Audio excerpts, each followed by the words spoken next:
हाँ जी, good evening students. कैसे हैं आप सब लोग? आप लोगों का इस डेमो क्लास में मैं स्वागत करता हूं। माई सेल्फ डॉक्टर अनुराग बैरवा।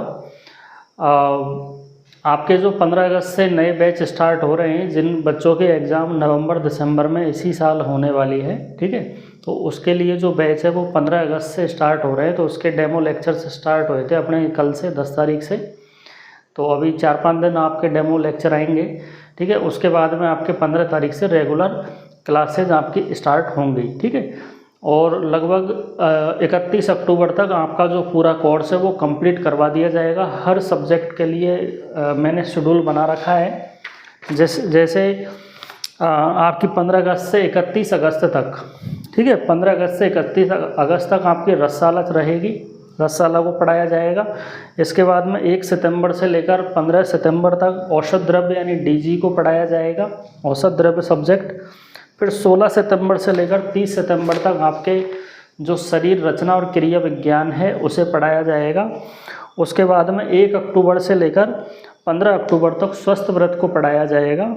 उसके बाद में 16 अक्टूबर से लेकर 25 अक्टूबर तक परिचर्या के मूल सिद्धांत पढ़ाए जाएंगे। और उसके बाद में 26 अक्टूबर से लेकर 31 अक्टूबर तक कंप्यूटर सब्जेक्ट को पढ़ाया जाएगा, ठीक है। इस तरह से ये आपका शेड्यूल है। 15 अगस्त से आप लोगों की जो बैच है वो स्टार्ट हो रहे हैं, ठीक है। तो जो बच्चे बैच लेना चाहते हैं, ठीक है, वो इस नंबर पर, ये मेरा नंबर है 9785380501, इस नंबर पर मुझे मैसेज कर सकते हैं व्हाट्सएप पर, डॉक्टर अनुराग बैरवा। इसके अलावा ये जो बैच है आपका, ठीक है, इसमें आपको नोट्स भी उपलब्ध करवाए जाएंगे। और साथ में जो आपके जो गैस पेपर है, आपको एक सब्जेक्ट के 5 गैस पेपर दिए जाएंगे। बीच बीच में आपके गैस पेपर का एग्ज़ाम होगा जैसे ही एक सब्जेक्ट पूरी हो जाएगी, ठीक है। तो हर सप्ताह में या हर 15 दिन में आपके गैस पेपर से आपका पेपर हुआ करेगा, ताकि आपको पेपरों के लिए पूरी तरह से तैयार कर दिया जाए, ठीक है। आपका सिलेबस होने के बाद में आपकी रिवीजन क्लास रहा करेगी, ठीक है। कोई भी डाउट हो आप लोगों को वो आप मुझसे पूछ सकते हैं, ठीक है। चलो तो अपन डेमो लेक्चर स्टार्ट करते हैं।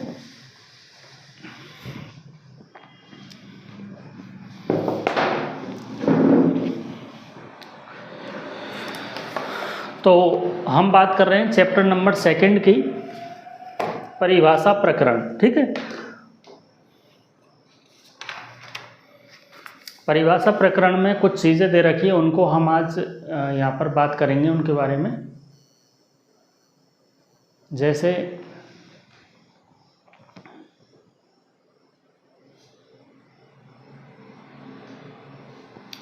हाँ, तो जैसे यहाँ पर बात आती है, आपका 2nd चैप्टर है, आपकी ये जो बुक है, ये वाली जो आपकी बुक है, इसमें से मैं आपको पढ़ा रहा हूँ। और पूरा जो आपका जो सिलेबस है वो इन्हीं जो आपकी जो बुक है इन्हीं में से ही पढ़ाया जाएगा, ठीक है। तो परिभाषा प्रकरण चैप्टर नंबर 2, ठीक है। तो इसमें यहाँ पर आयुर्वेदीय परिभाषाओं के कुछ महत्व लिखे हुए हैं। तो उसमें क्या है कि लिखा है कि रस शास्त्रीय ग्रंथों के अध्ययन एवं औषधि निर्माण से पहले यदि आयुर्वेदीय भाषा परिभाषा रूपी शब्दकोश का अच्छी तरह से अध्ययन कर लिया जाए तो सुगमता रहती है, ठीक है। यानी जो परिभाषाएं जो होती हैं उनका अगर अच्छी तरह से अध्ययन कर लिया जाए, क्योंकि जैसे त्रिफला लिखा हुआ है तो हमें पता ही नहीं है त्रिफला क्या होता है। जैसे त्रिकटु शब्द आता है, एक चतुर्जात शब्द आता है, एक लवण पंचक आता है, मधुर त्रय आता है, ठीक है। तो अपन को इनके बारे में पता ही नहीं है तो अपन कैसे पता करेंगे, ठीक है। तो इसलिए क्या है कि इस चैप्टर में इन्हीं चीज़ों के बारे में अलग अलग प्रकार की परिभाषाएं इस चैप्टर में दी हुई है, ठीक है, उनके बारे में बात करेंगे। तो यहाँ पे लिखा है त्रिफला। त्रिफला का मतलब होता है हरड़, वहेड़ा और आंवला, ठीक है, त्रिफला। अब ये अगर इसको सिंपली अगर अपन देखें, जो त्रिफला जो होता है, ठीक है, ये होता है नॉर्मली हरितकी, विभितकी और आंवला यानी आमल की, ठीक है। ये इसमें 3 चीज़ें होती है। त्रि का मतलब 3, ठीक है। इनके फल लिए जाते हैं इसलिए इसको फल बोलते हैं, फला बोलते हैं इसको, ठीक है। तो HAB, ठीक है, HAB के हिसाब से आप इसको याद रख सकते हैं, ठीक है। हरितकी, आम्लकी और विभिदकी, जरूरी नहीं है कि आप पहले हरितकी लिखो, ऐसा ज़रूरी नहीं है, ठीक है। आपको तीनों के नाम लिखने हैं, ठीक है। आप उल्टा सीधा भी लिख सकते हैं। इसके बाद में बात आती है त्रिकटु की, ठीक है। तो त्रिकटु में जो आती है तो सौंठ, मरीच और पीपली, ठीक है। एक आता है शब्द त्रिकटु, त्रिकटु, ठीक है। इनमें कौन सा रस होता है? कटु रस होता है, ठीक है। तो 3 रस ऐसे होते हैं जिनमें कटु रस होता है। तो पहला होता है सौंठ, सौंठ या सुंठी। फिर होती है मरीच, कौन सी मरीच? कौन सी मिर्च? काली मिर्च, ठीक है, काली मिर्च, ठीक है। और पीपली, ठीक है। ये 3 होते हैं, ठीक है। तो इसे भी आप किसी ट्रिक से याद रख सकते हो, जैसे SPM से आप याद रख सकते हो, ठीक है। सौंठ, मरीच और पीपली, ठीक है। उसके बाद में एक आता है चतुर्जात, ठीक है। उसमें इसके बाद में एक आता है चतुर्जात, जो है इसमें 4 आएंगे, ठीक है। चतुर यानी 4, ठीक है। तो दालचीनी, एला, तेजपत्र और नागकेसर, ठीक है। दालचीनी, एला, तेजपत्र और नागकेसर, ठीक है। ये जो चीज़ें हैं ये आपके आगे भविष्य में भी कई जगह काम में आने वाली है, सेकंड ईयर में भी आपके काम आने वाली है, ठीक है। तो ये बेसिक चीज़ें हैं, ठीक है, सामान्य चीज़ें हैं, ये चीज़ें आपको आनी चाहिए। तो इसी तरह से हमें चतुर्जात याद रखना है, दालचीनी, एला, तेजपत्र और नागकेसर, ठीक है। अगले पेज पर जाओ। 5 प्रकार के लवण दे रखे हैं यहाँ पर, ठीक है। 5 प्रकार के लवण दे रखे हैं, तो लवण पंचक बोलते हैं इनको, ठीक है। क्या बोलते हैं? लवण पंचक बोलते हैं, ठीक है। तो सबसे पहला लवण दे रखा है सेंधव लवण यानी सेंधा नमक, ठीक है। सबसे पहले कौन सा दे रखा है? सेंधा नमक। यहाँ पर बात करते हैं हम लवण पंचक की, लवण पंचक, ठीक है। इसमें 5 प्रकार के नमक आते हैं। एक आता है इसमें सेंधा नमक, सेंधा नमक या सेंधव लवण इसको हम बोलते हैं। दूसरा आता है सामुद्र लवण, ठीक है। तीसरा आता है इसमें सोवरचल, सोवरचल लवण, ठीक है। तो शुरू के 3 है वो तो आप से वाले याद रख लेना, जिससे से जो शब्द शुरू हो रहा है वो यहाँ पे याद रख लेना, ठीक है। उसके बाद में एक नमक आता है बिड नमक, ठीक है, बिड लवण, ठीक है। और एक आता है रोमक लवण, रोमक या इसको एक नाम और है इसका औदभिद लवण, ठीक है। इस तरह से ये 5 प्रकार के जो लवण हैं, ठीक है, इनके बारे में लवण पंचक के नाम से दिया हुआ है, ठीक है। इनमें किसी तरह की कोई समझाने की आवश्यकता नहीं होती है, ठीक है। ये आपको डायरेक्ट याद रखना पड़ेगा कि लवण पंचक में क्या क्या चीज़ें होती है, ठीक है। अगर इनमें से श्रेष्ठ की बात करें कि कौन सा इनमें श्रेष्ठ होता है, ठीक है, तो ये जो सेंधा नमक है ये इनमें सर्वश्रेष्ठ होता है, ठीक है। सर्वश्रेष्ठ कौन सा नमक होता है इनमें? सेंधव लवण सर्वश्रेष्ठ इसमें होता है, ठीक है। चलो आगे बात करते हैं हम। इस लेक्चर को आप ध्यान से देखिए, क्योंकि इसमें आगे ये तो नॉर्मल सी चीज़ें हैं, आगे आएगी इंपॉर्टेंट चीज़ें, ठीक है। एक दे रखा है मधुर त्रय। क्या है? मधुर त्रय। अब देखो मधुर त्रय, त्रय का मतलब 3, त्रय का मतलब क्या है? 3। यहाँ पे पंचक लिखा हुआ है तो पंचक का मतलब 5, ठीक है। तो उसी से ही पता लग जाएगा इसमें क्या है। एक तो आता है इसमें घृत, और एक आता है इसमें गुड़, और एक आता है इसमें शहद, ठीक है। इसका नाम हम घी भी लिख सकते हैं, इसका नाम हम मधु भी लिख सकते हैं, ठीक है। तो घृत, गुड़ और शहद, इनको अगर हम समभाग में लेते हैं, ठीक है, इनको अगर हम समभाग में लेते हैं, ठीक है, यानी सबकी समान मात्रा, ठीक है, तो वो क्या कहलाएगा? मधुर त्रय कहलाता है, ठीक है। एक सामान्य सी चीज़ें हैं, ठीक है। एक आता है अम्ल वर्ग, ठीक है। अब देखो एक जो आता है अम्ल वर्ग, ठीक है, तो अम्ल से आप क्या समझते हो? जैसे ही अम्ल का नाम आता है, अम्ल को इंग्लिश में एसिड बोलते हैं ना, एसिड, अम्ल को इंग्लिश में क्या बोलते हैं? एसिड बोलते हैं। एसिड का मतलब क्या होता है? खट्टा। ठीक है, तो अम्ल वर्ग में वो सारी वनस्पतियां आएंगी, वो सारे औषध द्रव्य आते हैं जो खट्टे होते हैं। अब देखो आगे दे रखा है अगले पेज पर, अम्लवेतस। ठीक है, ये सबसे श्रेष्ठ होता है अम्लवेतस। ठीक है, जम्बीरी नींबू, दो तरह के नींबू बता रखे हैं यहाँ पे, एक तो जम्बीरी नींबू है, एक बेजोरा नींबू है, एक चांगेरी। ठीक है, चणक अम्ल, इमली, इमली भी खट्टी होती है। ठीक है, बेर होते हैं ना, बेर भी खट्टे होते हैं, खट्टापन होता है बेरों में। ठीक है, खट्टा अनार भी होता है।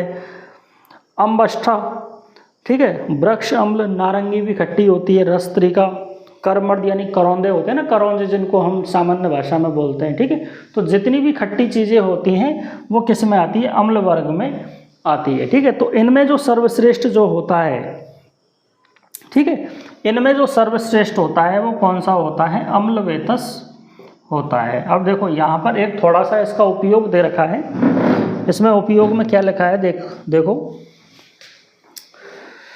नीचे लिखा है कि उपरोक्त अम्ल द्रवों का, ठीक है, इनका यानी जो खट्टे पदार्थ होते हैं इनका उपयोग किस में करेंगे? पारद, माक्षिक, तुथ आदि जो द्रव्य होते हैं। ठीक है, यानी ये जो धातुएं दे रखी है, पारद है, माक्षिक है, तुथ है, ठीक है, इनके शोधन में, ठीक है, शोधन का मतलब होता है धातु को शुद्ध करना। देखो क्या होता है, समझो बात को, जब किसी भी धातु को हम जमीन से निकालते हैं ना, किसी भी धातु को, सोना, चांदी, तांबा, पारद, ठीक है, कोई भी हुआ, ठीक है, कोई भी धातु हुआ, उसे जब हम ज़मीन से निकालते हैं, खदानों से निकालते हैं, तो उसमें क्या होती है? अशुद्धियाँ होती हैं। ठीक है, और भी उनमें छोटे मोटे जो केमिकल वगैरह होते हैं, और भी धातु के जो कण हैं उसमें मिक्स रहते हैं। ठीक है, तो उनको हटाने के लिए, उन अशुद्धियों को हटाने के लिए जो कर्म किया जाता है उसे हम क्या कहते हैं? शोधन कर्म कहते हैं। ठीक है, और वो कर्म किसके द्वारा किया जाता है? अम्ल वर्गों के द्वारा, यानी खट्टे पदार्थों के द्वारा वो कर्म किया जाता है। इसके बाद में द्रावण। द्रावण का मतलब होता है, जैसे अपन सोना जो होता है उसको पिघलाते हैं ना, सोने को पिघलाते हैं। ठीक है, तो द्रावक, द्रावक मतलब पिघलाना या मेल्ट करना, लिखा है आगे मेल्टिंग। ठीक है, और उसके बाद में दे रखा है भस्मीकरण। भस्मीकरण का मतलब होता है उनकी भस्म बनाना।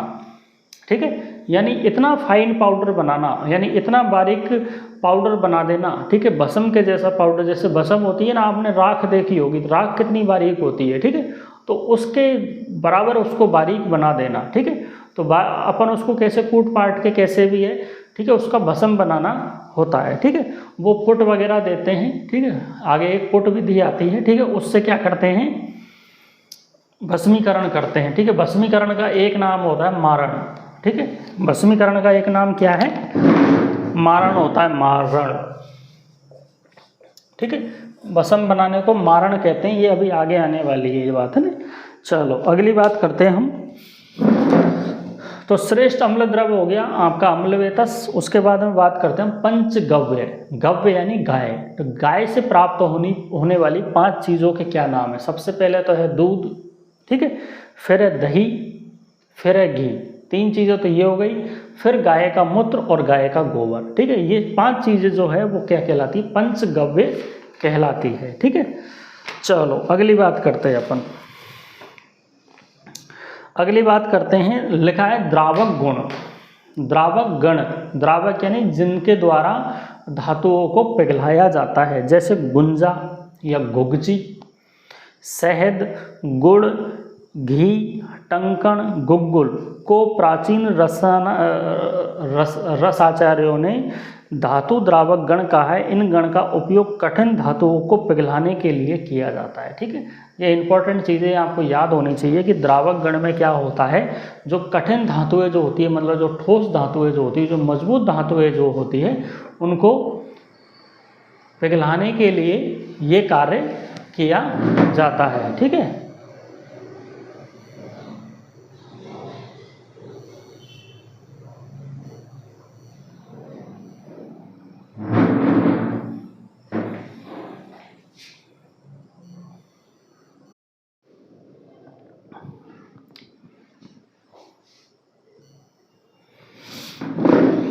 ठीक है। तो द्रावक गुण जो होते हैं, द्रावक गण जो होते हैं, ये क्या करते हैं कि जो मजबूत जो ठोस धातुएं होती है उनको पिघलाने के लिए इनका प्रयोग किया जाता है। ठीक है, चलो अगली बात करते हैं। अगली बात करते हैं रस पंक। ठीक है, क्या लिखा हुआ है? रस पंक। रस पंक में देखो क्या लिखा हुआ है, शुद्ध पारद को शुद्ध गंधक। ठीक है, एक तो हो गया पारद और एक हो गया गंधक। ठीक है, तो शुद्ध पारद को शुद्ध गंधक आदि द्रव्यों के साथ अथवा लोह आदि धातुओं के साथ किसी द्रव्य। अब देखो ये जो शब्द आ रहा है ना, द्रव्य, ये दो अलग अलग शब्द है। ठीक है, ये जो द्रव्य जो शब्द आ रहा है ये अलग अलग शब्द है, इसको मैं आपको बताता हूँ। देखो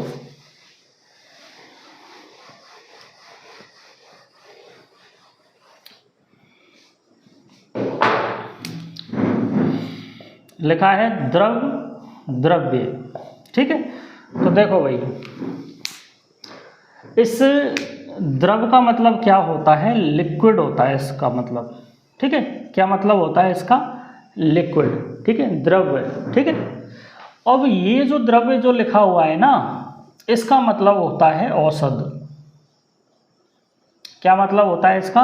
औषध। ठीक है, औषध कौन सी? वनस्पतियाँ। कौन सी? वनस्पति।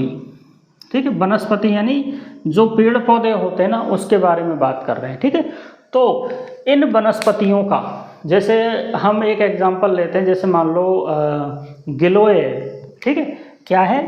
गिलोय। ठीक है, अब गिलोय के जो पत्र होते हैं ना, गिलोय के पत्र, ठीक है, गिलोय के पत्र का कल्क बना लिया हमने। क्या बना लिया इसका? हमने कल्क बना लिया। अब कल्क कैसे बनाएंगे साहब? कल कैसे बनाएंगे? कल्क हमें कैसे बनाएंगे कि 5-7 पत्तियां ले लेंगे गिलोय की। ठीक है, तो उनको अच्छे से वो होता है ना अपने पत्थर का सलवट्टा जो होता है, उस पर अच्छे से इनका कल्क बना लेते हैं। ठीक है, कल्क बना लिया। ठीक है, तो यहाँ पर यही बात आ रही है कि ये कल्क जो कैसा होता है? लिक्विड होता है। ये कल्क जो होता है लिक्विड होता है। ठीक है, तो ये जो शब्द है ना द्रव्य का मतलब ये होता है कि द्रव्य का द्रव्य। ठीक है, यानी औषधि का द्रव्य। ठीक है, यानी औषधि जो है उसका लिक्विड यानी कल्क। ठीक है, या कल्क ले लो या स्वरस ले लो, एक ही बात है। ठीक है, स्वरस अलग होता है। ठीक है, स्वरस अलग होता है, कल्क अलग होता है। ठीक है, तो यहाँ पे जो द्रव शब्द जो लिखा हुआ है उसका ये महत्व है यहाँ पे। ठीक है, ये अलग अलग शब्द है दोनों। ठीक है, स्वरस ले लो, क्वाथ ले लो, दूध ले लो या जल ले लो, को आवश्यकता अनुसार मिलाकर खरल में मर्दन करते हुए कीचड़ के समान कल्क बना लेते हैं। ठीक है, क्या करते हैं? कल्क बना लेते हैं। ठीक है, तो कैसे कर रहे हैं देखो अपन।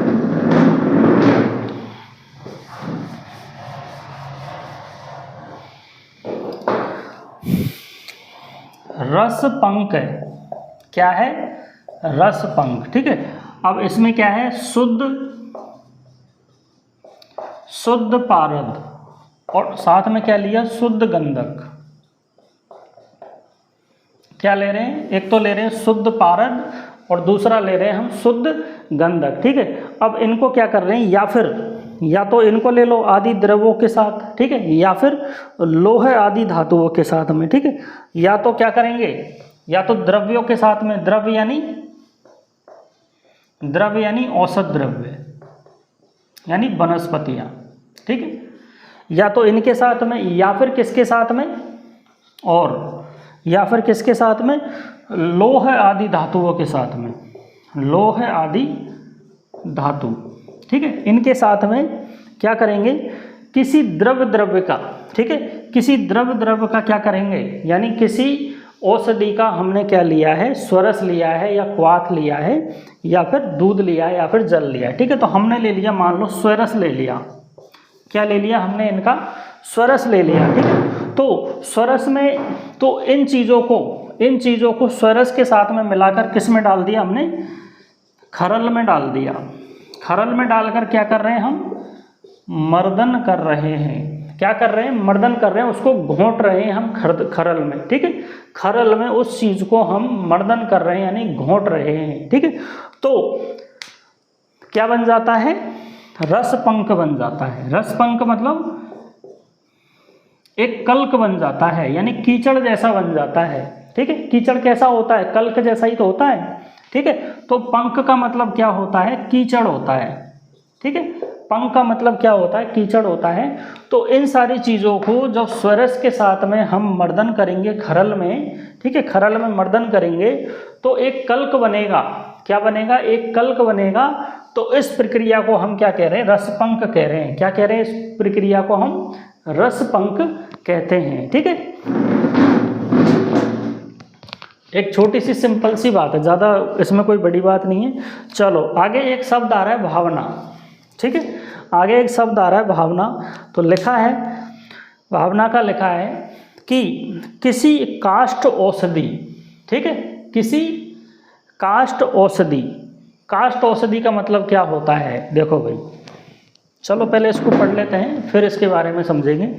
किसी काष्ठ औषधि चूर्ण को अथवा ताम्र यानी तांबा, लोहा आदि धातुओं के संलक्षण चूर्ण, ठीक है, संलक्षण यानी बहुत ही बारीक पाउडर को खरल में डालकर जल, स्वरस, क्वाथ या फांट या दुग्ध आदि द्रव्य डालकर मर्दन करते हुए सुखा लेने को क्या कहते हैं, भावना कहते हैं। ठीक है, देखो भाई,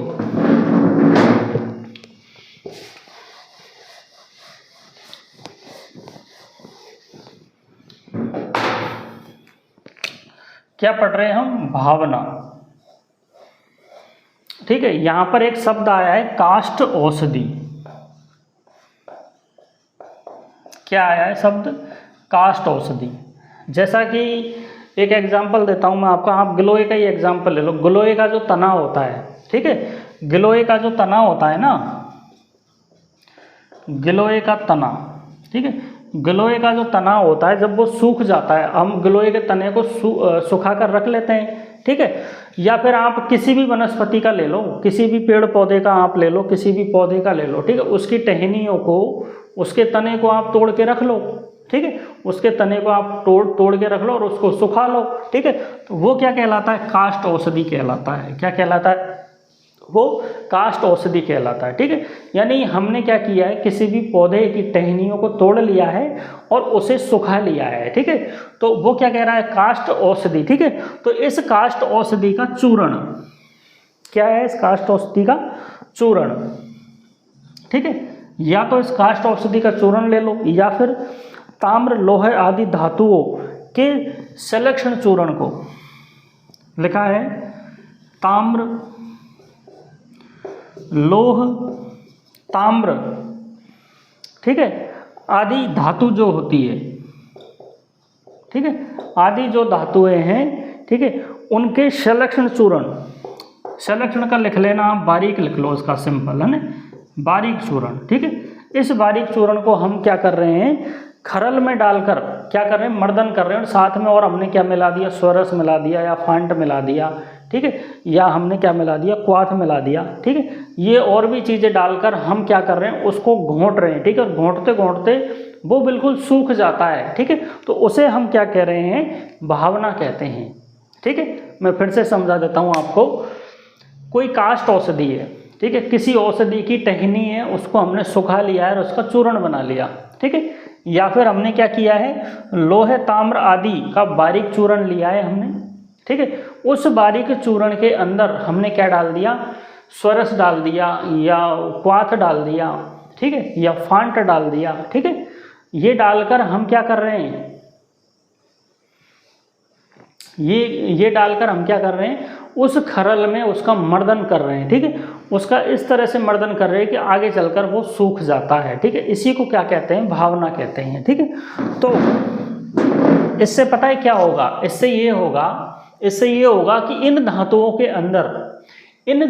के अंदर अपन ने जो स्वरस वगैरह जो मिलाया है ना, उसके गुण भी इनमें आ जाते हैं। ठीक है, ये फर्क पड़ता है इससे। ठीक है, चलो अगली बात करते हैं हम ढालन की। ठीक है, जैसा कि आप डायग्राम में देख सकते हो, चित्र बता रखा है ढालन में।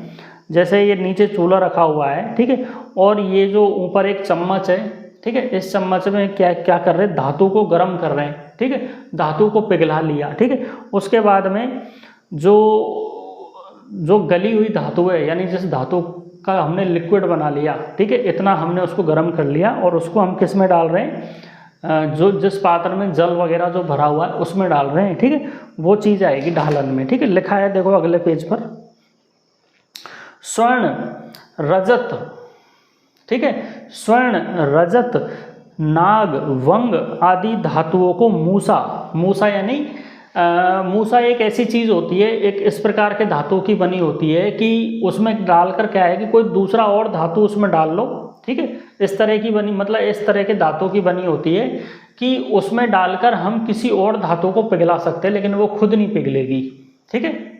इस तरह से मिश्रित धातुओं की बनी हुई एक मूसा होती है।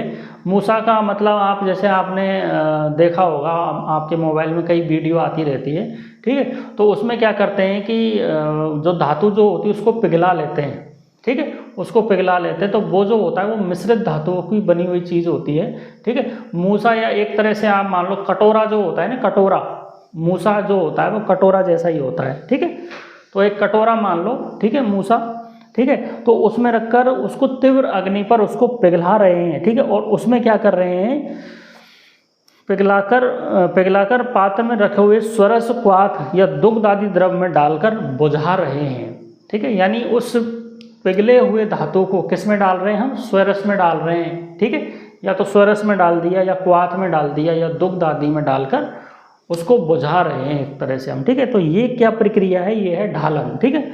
अभी हमने देखा है भावना, ठीक है, तो भावना में हम क्या कर रहे थे, जो जैसे धातु जो होती है, धातु का पाउडर लिया हमने, ठीक है, धातु के पाउडर को हमने खरल में डाल दिया और ऊपर से हमने स्वरस वगैरह क्वाथ वगैरह जो भी हमें डालना है, ठीक है, या तो स्वरस लेंगे या क्वाथ लेंगे या फांट लेंगे या दूध लेंगे या जल लेंगे, ठीक है, इनमें से कोई एक चीज़ लेकर खरल में डाल दिया, अब उसको घोंटेंगे उसमें, ठीक है, वो जो खरल है उसमें घोंटेंगे और उसको घोंट कर सुखा लेते हैं, तो वो कौन सी प्रक्रिया है, वो है भावना, ठीक है।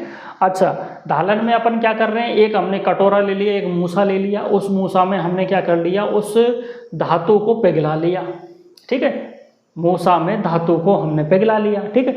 अब किसी पात्र में कोई जल भरा हुआ है या स्वरस भरा हुआ है या क्वाथ भरा हुआ है या दूध भरा हुआ है, ठीक है, तो उस पिघले हुए धातु को कटोरे में से निकालकर हमने उस पात्र में डाल दिया, ठीक है, तो ये कौन सी प्रक्रिया हो गई, ये ढालन हो गया, ठीक है। चलो अगली बात करते हैं हम आवाप की। अब आवाप में क्या हो रहा है, आवाप में क्या हो रहा है कि किसी धातु को लोहे की कढ़ाई में डालकर तीव्र अग्नि पर अपन पिघला रहे हैं, ठीक है, यानी ऐसा धातु, मतलब ऐसा धातु ले रहे हैं जो लोहे की कढ़ाई में पिघल रहा है, ठीक है, लेकिन लोहे की कढ़ाई नहीं पिघल रही है, ठीक है। यहाँ पर मूसा की जरूरत नहीं पड़ेगी, ठीक है, मूसा की जरूरत यहाँ पर इसलिए नहीं पड़ेगी क्योंकि जो दूसरे जो धातु जिनका हम इसमें प्रयोग कर रहे हैं वो उनका जो मेल्टिंग पॉइंट है, ठीक है, उनका जो मेल्टिंग पॉइंट है यानी उनका जो द्रव्य बनने का जो द्रवनांक जो होता है वो ये जो नाग वंग जो होते हैं इनसे कम होता है, ठीक है, तो ये थोड़ा सा गर्म होते हैं, ये पिघलना शुरू हो जाते हैं, तो तीव्र अग्नि पर पिघलाकर उसमें क्या डाल रहे हैं, सूखा पाउडर डाल रहे हैं, शुष्क द्रव्य का चूर्ण डाल रहे हैं। अब किन किन का डालेंगे, जैसे पीपल की जो त्वचा जो होती है, ठीक है, उसका चूर्ण, या अपामार्ग पंचांग का शुष्क चूर्ण यानी सूखा हुआ चूर्ण डाल रहे हैं उसके ऊपर हम, ठीक है, तो उसे क्या कहते हैं हम, आवाप कहते हैं, ठीक है। ज़्यादा कोई बड़ी चीज़ नहीं है ना, लोहे की कढ़ाई ली, नाग और वंग लिया, उसको पिघला लिया, गर्म कर लिया, ठीक है, फिर उसमें क्या है, पीपल की त्वचा का सूखा चूर्ण डाल दिया, तो वो क्या हो गया, आवाप हो गया, ठीक है। अब क्या है, निर्वाप, तो निर्वाप में कैसे करेंगे, देखो भाई, स्वर्ण रजत आदि धातु को तीव्र अग्नि पर बिल्कुल लाल कर लेंगे। रक्त तप्त का मतलब होता है कि इतना तपा दिया उनको कि वो लाल हो गए हैं, ठीक है, तो पात्र में रखे हुए, अब देखो डायग्राम बना हुआ है पेज नंबर 31 पे, डायग्राम बना हुआ है कि वस्तु को हम तपा रहे हैं चूल्हे के ऊपर, ठीक है, तो क्या कर रहे हैं, धातु को हम तीव्र अग्नि पर बिल्कुल लाल कर ले रहे हैं, ठीक है, लाल करके ये हमने इसको गंडा संडासी से इसको पकड़ रखा है, ठीक है, और किस में डाल देंगे, जिसमें स्वरस आदि द्रव्य भरा हुआ है उसमें डाल देंगे, उससे बुझा देंगे उसको, ठीक है, तो ये क्या हो गया, ये निर्वाप हो गया, ठीक है। आवाप में क्या कर रहे हैं, हम चूर्ण डाल रहे हैं, ठीक है, आवाप में क्या कर रहे हैं, हम सूखा चूर्ण डाल रहे हैं, ठीक है। निर्वाप में क्या कर रहे हैं, हम जो पात्र में जो लिक्विड भरा हुआ है, स्वरस आदि जो भरा हुआ है उसमें डाल देंगे, ठीक है। शोधन, शोधन का आपको बता ही दिया मैंने, जो मैं फिर से पढ़ देता हूँ, पारद, अभ्रक, गंधक आदि खनिज द्रव्य, इसके अलावा वत्सनाभ, कुचला आदि वनस्पतियों का प्राकृतिक स्वरूप में चिकित्सा में इनका प्रयोग नहीं किया जा सकता, क्योंकि वत्सनाभ, कुचला वगैरह जो होती है ना, ठीक है, ये जहरीली होती है, ठीक है। इसके अलावा पारद, अवरक, गंधक जो होते हैं, जो खनिज द्रव्य जो होते हैं या खनिज धातु जो होते हैं, इनमें भी कई सारी अशुद्धियाँ होती है, तो इनको अपन डायरेक्ट चिकित्सा के उपयोग में नहीं ले सकते हैं, ठीक है।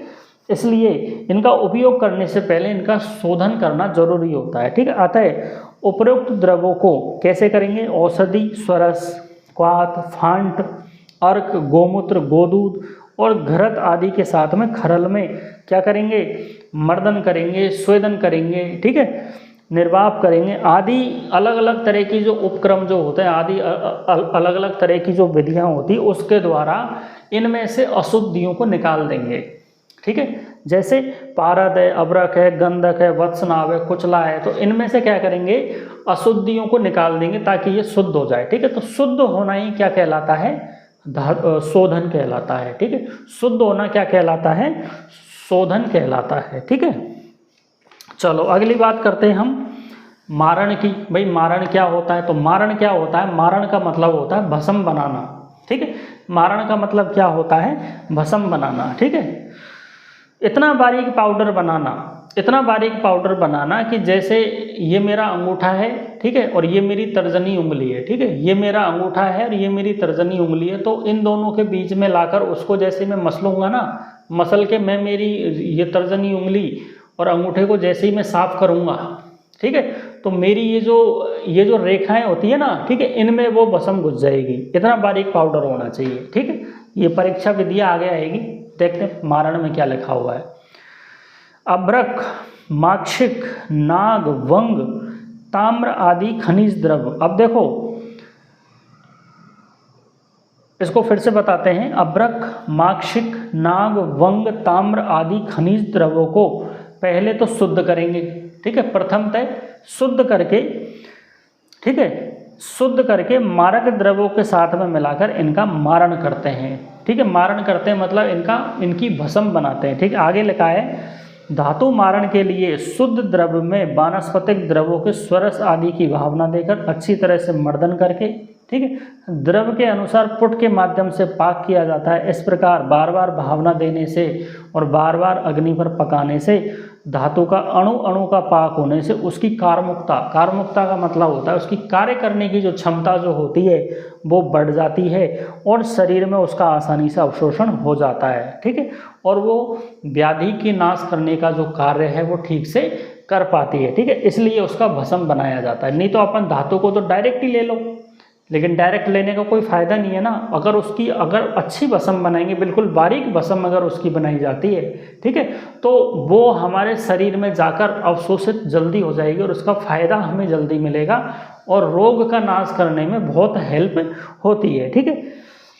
अच्छा आगे लिखा है मारित लोह धातु का लक्षण, यानी हमने क्या किया है, एक लोहे का मारण कर लिया, लोहे का मारण कर लिया मतलब लोहे का क्या बना ली हमने, भस्म बनाई है। तो लिखा है उसका लक्षण लिखा हुआ है कि धातुओं की भस्म या मारण बनाने के बाद में वह तर्जनी और अंगूठे से अगर उसको रगड़ा जाए और उसके बाद में अंगूठे और तर्जनी उंगली को ठीक प्रकार से साफ करने के बाद भी धातु का भस्म का अंश उसकी रेखाओं में रहे, ठीक है। ये जो रेखाएं होती है ना अपने अंगूठे मेरे ये हाथ में, ठीक है, जैसे मैं क्या करूँगा कि थोड़ी सी भस्म लूँगा और ऐसे उसको रगड़ूंगा, ठीक है, ऐसे रगड़कर फिर उसको छोड़ दूंगा, फिर अपने हाथों को ऐसे साफ कर लूँगा कपड़े से, ठीक है।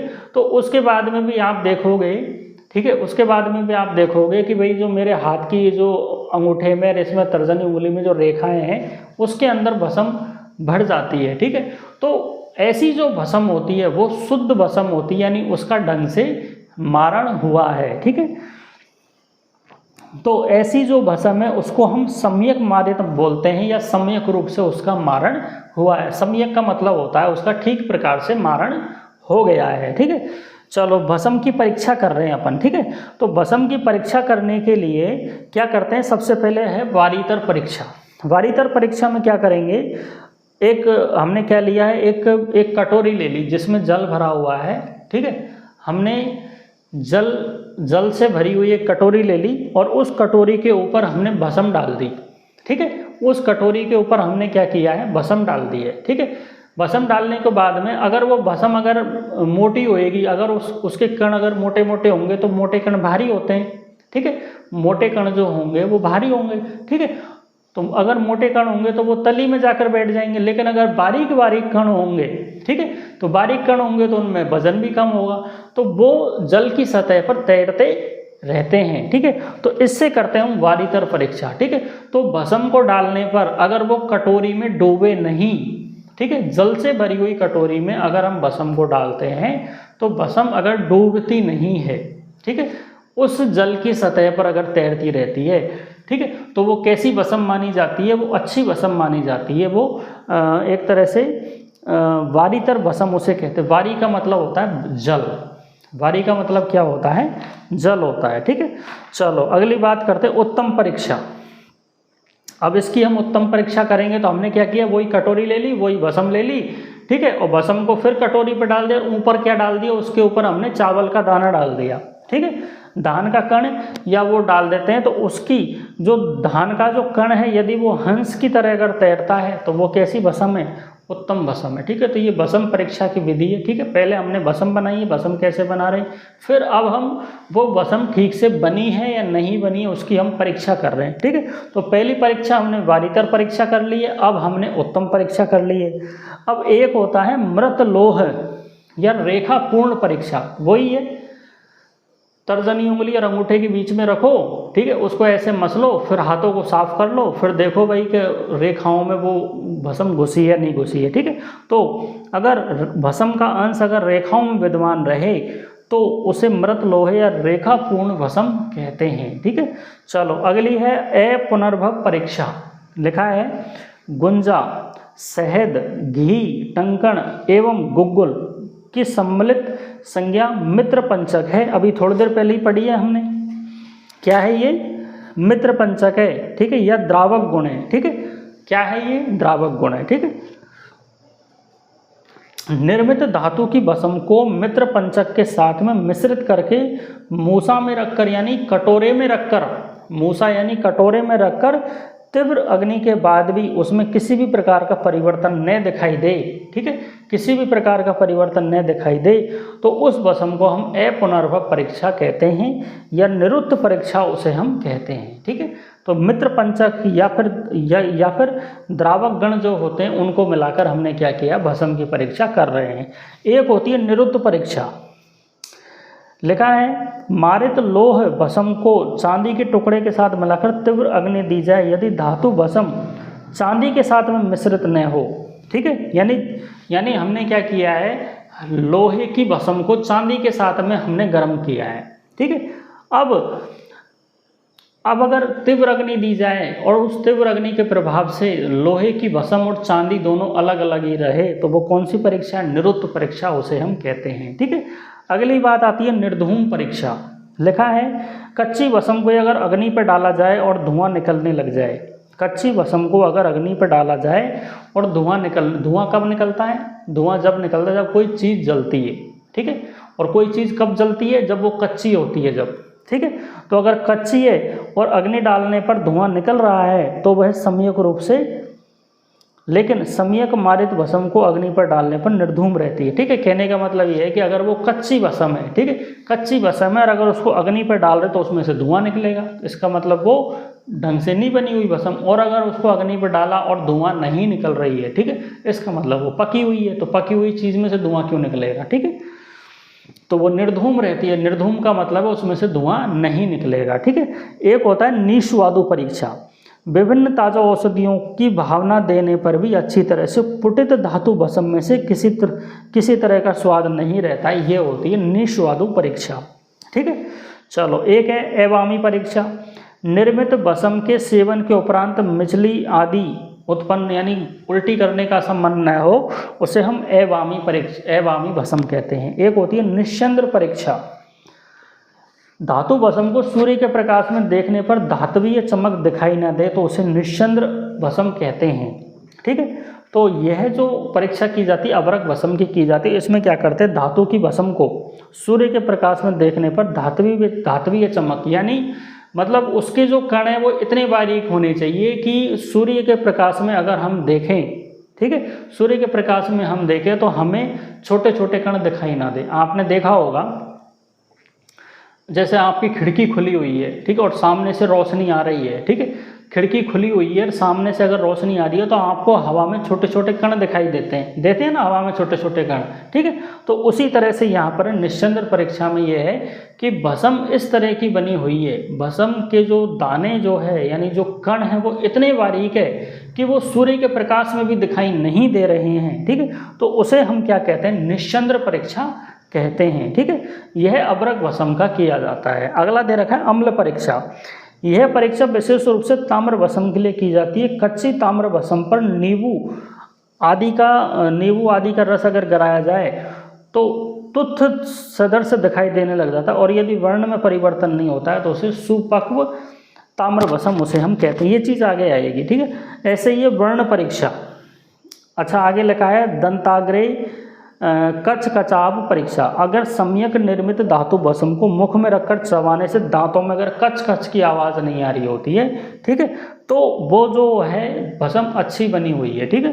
तो कहने का मतलब ये है कि बारीक भस्म होनी चाहिए। यहाँ पर जो अपन ने इतनी सारी जो परीक्षाएं देखी उनमें एक ही चीज़ हमने नोटिस करी है कि जो भस्म जो होनी चाहिए वो बिल्कुल बारीक भस्म होनी चाहिए, ठीक है। तो बारीक भस्म जो होएगी, ठीक है, वो पकी हुई भस्म होएगी, ठीक है।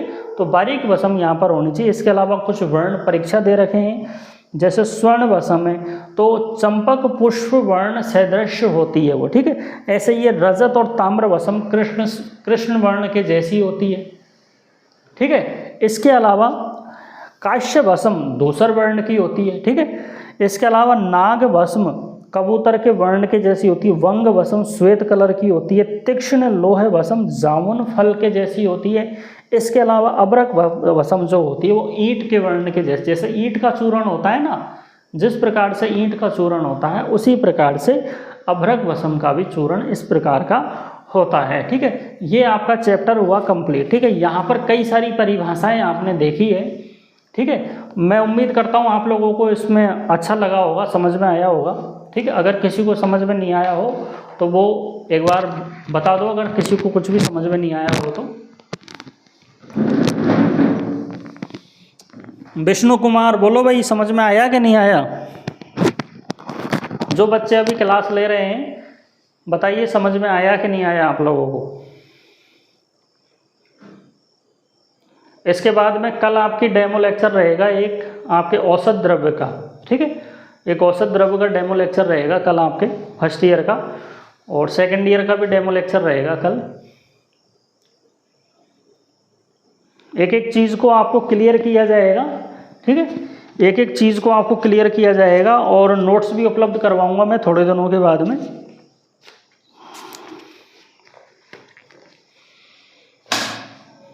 ठीक है। अगर किसी को मेरे से संपर्क करना है तो मैंने शुरू में आपको नंबर बताया था स्टार्टिंग में 9785380501। इस नंबर पर आप मुझे कॉल कर सकते हैं, डॉक्टर अनुराग बहरवा, ठीक है। इस नंबर पर आप मुझसे संपर्क कर सकते हैं, ठीक है।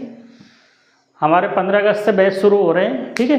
तो आप लोग जो भी बच्चे इंटरेस्टेड है, ठीक है, डेमो क्लास आप लेते रहिए। इसके अलावा और भी हमारे इस चैनल के ऊपर ये श्री धन्वंतरी आयुर्वेद नर्सिंग क्लासेस का जो यूट्यूब चैनल है, ठीक है, उसके ऊपर कई सारे वीडियोज़ आपको मिल जाएंगे हमारे अलग अलग लेक्चर्स के, अलग अलग सब्जेक्टों के, जिसमें फर्स्ट ईयर और सेकेंड ईयर के कई सारे लेक्चर्स हैं, ठीक है। तो वो सारे वीडियोज़ आप देख लेना, ठीक है। Okay, thank you, good night.